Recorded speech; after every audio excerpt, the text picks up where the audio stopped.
बाबा आज येताना बासुंदी घेऊन या ना.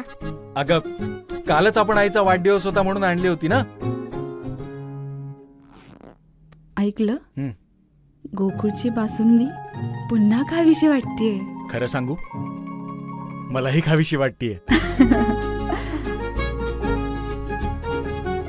पुन्हा पुन्हा खावीशी वाटणारी गोकुळ बासुंदी. गेल्या 25 वर्षापासून प्रलंबित असणारा कुंभोज बायपास रस्त्याचा प्रश्न पुन्हा एकदा भेडसावतोय. अनेक अपघात होत आहेत, वाहनांची वर्दळ वाढल्या, ऊस वाहतूक वाढल्या, कुंभोजमध्ये विद्यार्थ्यांना वाहतुकीची सोय नाही. त्या बायपास रस्त्यासंदर्भात आपण काय सांगाल?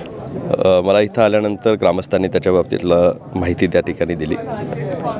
कुंभोज आणि पंचकृषीला गरजेचा असणारा रस्ता, आता ट्रॅफिकचा लोड हा प्रचंड, शहर वाढतं आहे, नागरीकरण वाढतं आहे आणि कुंभोजच्या गरजाही त्यानिमित्ताने या ठिकाणी वाढत आहेत. आणि तो रिंग रोड ही खऱ्या अर्थानं स्पेस मॅनेजमेंटसाठी अत्यंत महत्त्वाचा घटक ह्या गावासाठी त्या ठिकाणी आहे. आणि निश्चितच त्याचा फायदा नुसत्या गावालाच नाही तर पंचकृषीलाही त्यानिमित्ताने या ठिकाणी होईल. माझा प्रयत्न आहे की हा प्रस्ताव आता नवीन पालकमंत्री DPCला या ठिकाणी DPCची आता पहिली मीटिंग अजून व्हायची आहे, पण DPCच्यामध्ये आपण जर त्यामध्ये घातलं तर निश्चितच त्याचा फायदा होईल.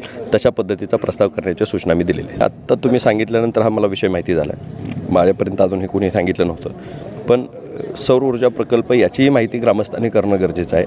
याचा फायदा दिवसा लाईट मिळण्यामध्ये शेतकरी बांधवांना गेल्या वर्षी 27 एकरात झालेला आहे कुंभोजमध्ये. मी ते सांगतो की दिवसा लाईट मिळण्यामध्ये होणार आहे. जर समजा यापूर्वी गावामध्ये झाला असेल आणि इतर गावांमध्ये त्याची गरज असेल तर निश्चितच एकाच गावावर सगळा लोड देण्यापेक्षा इतर गावांनाही त्याचा लाभ मिळेल अशा पद्धतीचं या ठिकाणी नियोजन करण्यासाठी आपण प्रशासनाला सांगू शकतो. आणि आज जर कुंभोज ग्रामस्थांनी पूर्वीच याच्यापूर्वी त्या आळत्याला सुद्धा आता मला वाटतं त्याच पद्धतीचा प्रोजेक्ट काम चालू आहे.